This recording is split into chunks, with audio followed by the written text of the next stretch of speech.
Okay, so the second paper is towards tightly secure lattice short signature and ID-based encryption. The speaker is Chin Yi Li.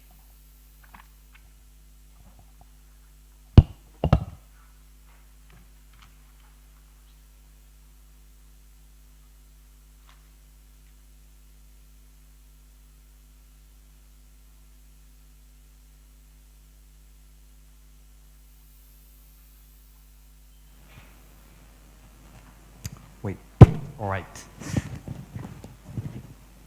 So, this, okay. Hello everyone, I'm Qin Yi. This is joint work with Xavier. Okay, the title of our paper is about tightly secure signature scheme and IBE. So, let me start with motivations. So we have two motivations. The first motivation is that currently there is no short lattice signature with tight security reduction.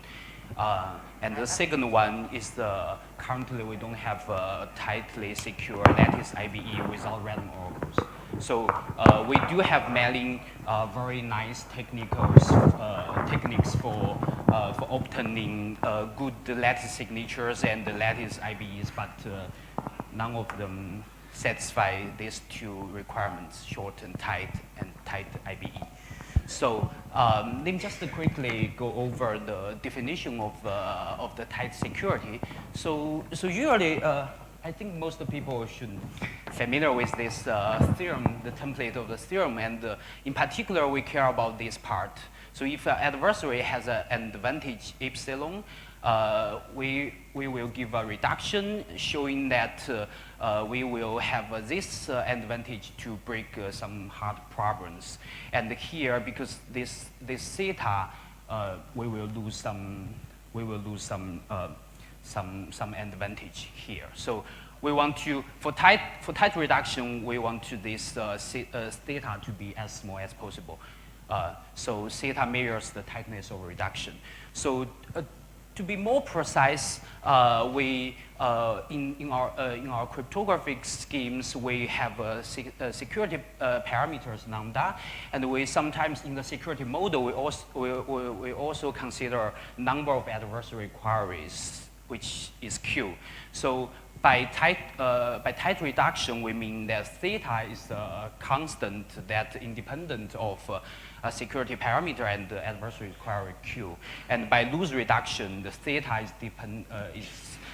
theta depends on the Q. So so the reason why we want tight reduction is, of course, in practice, if the reduction is tight, then we usually get shorter security parameters, which usually gives us more efficient cryptographic scheme. And in theory, of course, we want to show how close the hardness of two computational.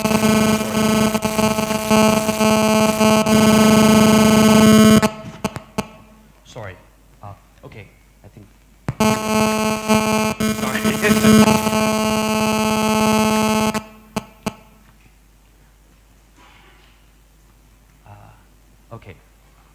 Okay, thanks. So in theory, we want to show that show the hardness of two computational problem is close. So this is the motivation. So this is in practice, this is more important. So this is our result, and we give a tightly secure short signature, lattice signature, and IBE scheme without random oracle from some conservative lattice assumptions, and a concrete instantiation of a pseudorandom function. So this is not general. In our construction, we have to explicitly use some PRF. So this is the result. So I won't read them, but just look at this. So our reduction is tight just by looking at this. So we have 2 here. So theta is 2 here. So okay. Let's go to our techniques. So here, this signature, I will show you my technique through the signatures. So signatures, we have this 3 algorithms, and we need correctness. So, and in the security model, we considering this existential unforgeability against the choosing message attack, meaning that essentially adversary can choose many messages adaptively and to obtain the corresponding signatures. And finally, the adversary will try to come up with a forgery, come up with a valid forgery, and where the message hasn't been signed by the challenger before. So, here is our method. So we kind of like combine lots of nice techniques, but not necessarily related to signatures and IBE. So, so firstly, the first technique we are using is this Katzwan's magic bit. So I use this magic bit. This magic bit comes from Michelle Abdallah's talk a few years ago. So Katzwan's magic bit for obtaining tightly secure signature scheme for full domain hash signatures. So this is kind of inherent in the random oracle model, but we want to do in the standard model. Also, since we are constructing something from lattices, we will use this very powerful tool called the two-sided lattice trapdoors. And our signature scheme and IBE scheme is essentially inspired by Boyan's signature, which has already been mentioned in the last talk. And finally, we will use this very nice GSW fully homomorphic encryption and this fully key homomorphic encryption in the context of FHE and attribute-based encryption for circuit. So we combine all of them in a non-trivial way. So, so firstly, Katzwan's magic bit. So Katzwan's magic bit is an unpredictable bit. It's just one bit and associated with every message. So usually we would like to set up this value by using a pseudorandom function. So for each message, we have because the pseudorandom function is deterministic, so we have one bit here. All right. So the idea of the Katzwan's magic bit is that in the real scheme, each message has exactly 2 signatures. And the signer, because signer has a signing key, he can produce both of them. But for security reason, we only give one of them. So what happens in the security proof is that during the query phase, the simulator is able to create the signature which is associated with this magic bit, but not another one. So, but this fact does give us the advantage that all the signing queries can be answered because at least we can answer one of the 2 signatures. So during the forgery case, the adversary would output a forgery, but he doesn't know. Essentially, because this bit is unpredictable, so adversary doesn't know which one he should forge. So with essentially one half probability, the adversary will choose a forgery such that the simulator cannot produce. Then simulator can use that to solve the underlying hard problems. Okay, so the next technique is the two-sided lattice trapdoor. So two-sided lattice trapdoor comes from this trapdoors for sys problem, which we have already seen from last talk. So here, the sys problem, we are giving a matrix A. We are asked to find a short solution sigma, such that A times sigma equals to 0. Here, we have the key point here is that sigma has to be small. Otherwise, there are lots of solutions. So so here, the thing is that if we choose this A uniformly random, then finding short sigma is hard. This is the sys problem. And on the other hand, somehow we can use some algorithm to generate a matrix A along with a trapdoor. And using this trapdoor, we can efficiently find a pretty good solution here. So the idea of this of our signature is from this GPV style signature scheme, where a trapdoor T of A will serve as a signing key, and a valid solution sigma will serve as a signature. So that's the general idea. So here is the description of the two-sided lattice trapdoor. So two-sided lattice trapdoor, we have two sides. So we have this left side, we have the right side. So we somehow construct this function, this matrix F like this. So R here is the low long, and the H is the scalar. So the thing is that so usually we will have a trapdoor for this matrix A. If you have a matrix, if you have trapdoor for A, then it doesn't matter what H you are going to pick. You will be able to have trapdoor for F. Then you can sign messages.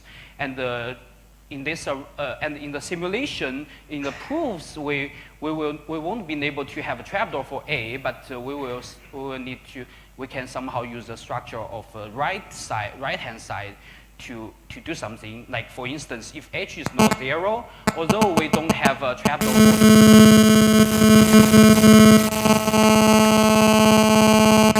sorry. Oh, yeah, sorry. I think. Okay. So sorry, so sorry. So here for right trapdoor, if H is not 0, we will be able to have a trapdoor for the whole thing, for F. If H is 0, then we lose the trapdoor, then we cannot sign. But if we cannot sign, on the other hand, we can exploit the adversary's forgery to solve this problem. So that's the idea. So this idea has been used in this Boyan signature scheme, which you have seen in last talk. So this Boyan signature scheme looks like this. Here, this right-hand side matrix depends on the message. So for each message, you will get a different you will get a different matrices in the right-hand side. And because the signer has a trapdoor for this left-hand side, then he can always generate a signature. So, and the proof idea is the following. So in a security proof, we won't be able to have trapdoor for A. That's the sales challenge. But somehow we can create create our matrix in the right-hand side as this form. So this is the hash function of M. Hi can be seen as a constant. So here M is depends on for different M we will get different Rm, and the Rm is short. And in the simulation, the right-hand side is statistically close to the right-hand side in the real scheme. So that's the simulation. And the idea of this proof is precisely the idea of the two-sided trapdoor. So applying this principle, if h of M is 0, then we lose the trapdoor from the right-hand side, but we can manage to solve this problem. And if h of M is not 0, then by using this the trapdoor from right-hand side, we can manage to sample signatures. So idea is here. Simulator hopes that for all side inquiries, h of M is non-zero, so we can answer side inquiries. This happens with roughly this probability. And in the forgery case, we do hope that the adversary's forgery M makes h of M to be 0, and this happens with this probability. And to put them together, we get a somewhat loose reduction here. So polynomial of Q. So our idea is the following. So we incorporate this magic bit into this two-sided trapdoor. So instead of using this, this hash function here, we just put our magic bit inside. So essentially this part is gonna be just 1 bit. So depending on whether it's 0 or 1, if it's 1, then we have a right trapdoor. If it's 0, we don't have trapdoor. But here we have 2 matrices. So the verification key consists of 2 matrices. So we will be able, we can make sure that we always have a trapdoor for either this guy or this guy. So, so by doing this, as required by the Cas1's idea, so we can essentially generate exactly 1. Here I quote 1 because here essentially we are considering a valid signature from 1 set. So here it's not just 1, but from a set of signatures.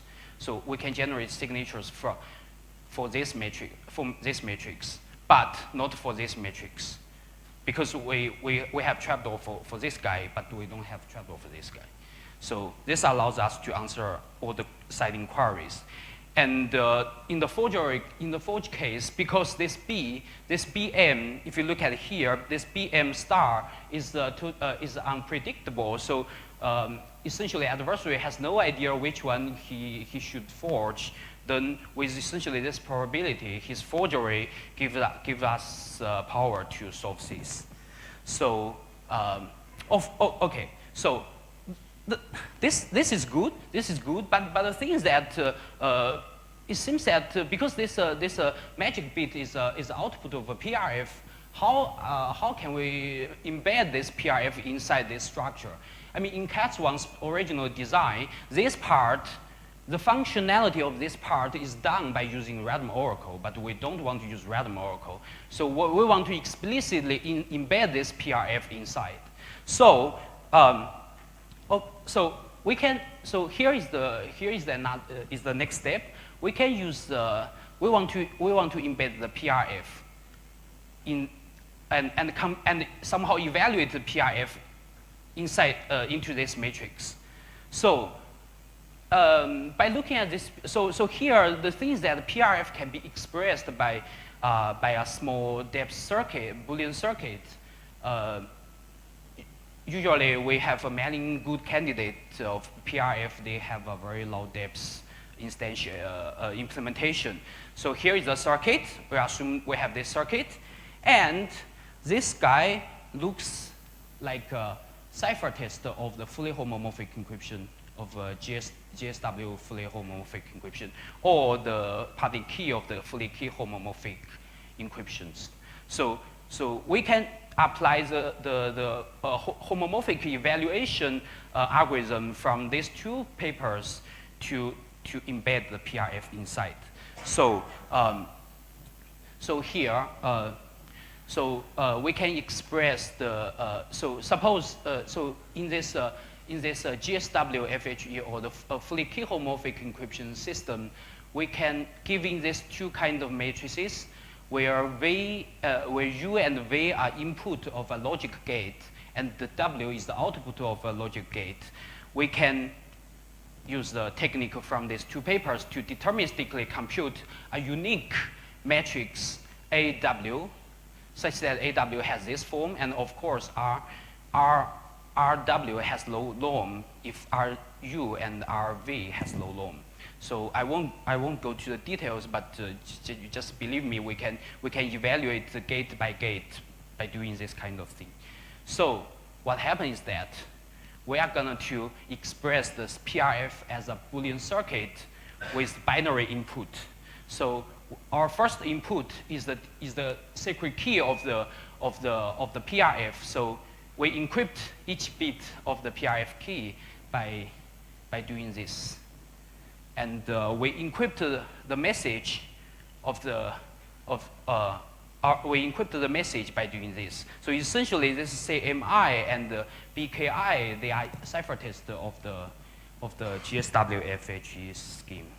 So by using this matrices, we can and this evaluation method, we can take as this matrices as input, and we can get this guy.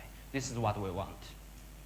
So this is the idea in the proof, and this is our real scheme. So in our real scheme, there is no PRF key inside this BKI, BKT, or C0, C1. But in the proof, we will embed the secret key and message inside of them. So the system looks like this. So in the real system, as you can see, we have a trapdoor for this A, A. So if you look at here, we have a trapdoor for A. Then we have a left trapdoor. Then we can the signer can always produce signatures. But in need, he will only output one signature, exact one signature, based on this magic bit, not two. He can produce two, but he won't. So here is the key point. Only one of them is going to be issued. So by the similar idea of from these papers, GPV signature and IBE and ABB10 IBE and this Boolean signature, we can turn this signature scheme into an IBE scheme. Essentially, because we are not throwing into new randomness during our signing algorithm. So apart from the message, there is no more. So we don't randomize the message like what people did by using Carmelon hash function or something like that. So here we manage to construct the IBE scheme just directly from the signature scheme. So here is the idea. So in the key generation, the identity key in our IBE scheme are essentially the signatures. So for each identity, we will have two identity keys, but we only give one. And to encrypt message, we are going to construct this kind of so-called dual Regev encryption scheme. So we construct two ciphertexts, and to decrypt, of course, we only have one key. So maybe this key works for this guy or works for this guy, but not both. So the decryptor has to try. So we probably need to put some redundancy in the ciphertext. Okay. So here is something I need to mention is that if you look at Catswan's paper, they use this PRF to make a signing process stateless. If they don't use PRF, then of course they get a really tight reduction, but the signing process has to be stateful. And another thing I need to mention is that because here we need to explicitly use some concrete PRF, so we need to, if you are considering this pure lattice-based construction, we will need to use these PRFs. So, but these PRFs, they need to require slightly strong LWE assumption. So, and last but not least, I should mention that our system is not efficient. It's actually quite inefficient. But so we actually don't gain efficiency from this tight reduction.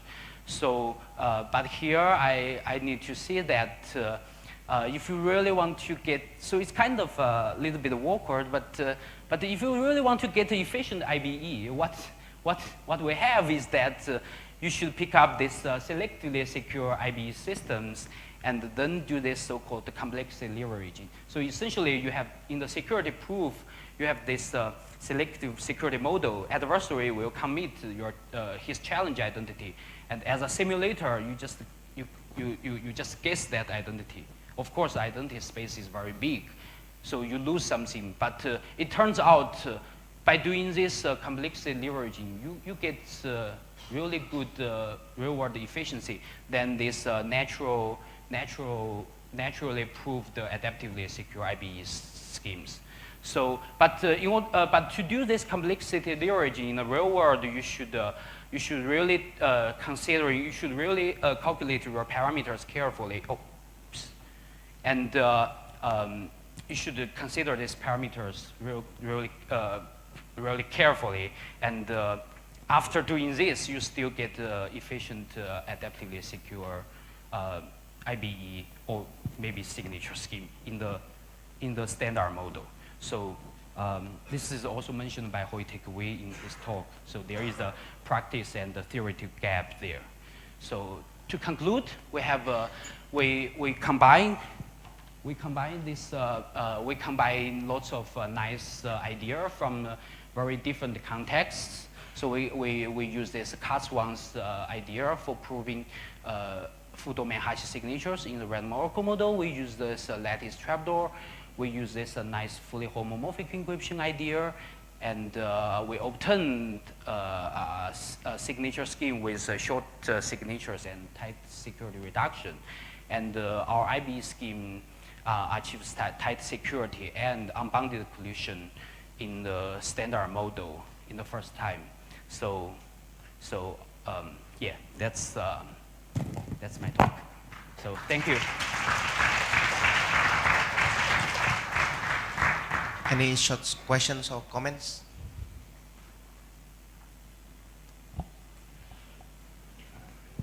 Hi.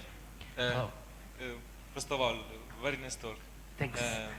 So I've seen that you presented it in a very abstract way. So Yeah. you presented, this technique of Katz and Wang. And then there is this very cool idea of the encryption scheme, the fully homomorphic encryption scheme.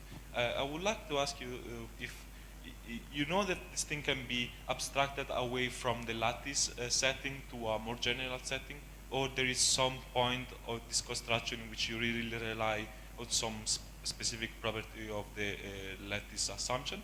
Okay, I think the evaluation part of the PRF is the only thing we can do from lattices, because from like a discrete log we don't know how to do this fully homomorphic evaluation or fully homomorphic encryption essentially.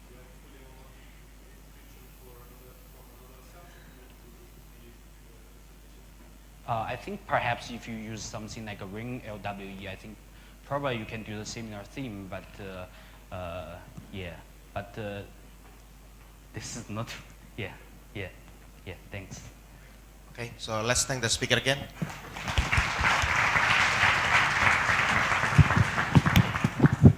So the third paper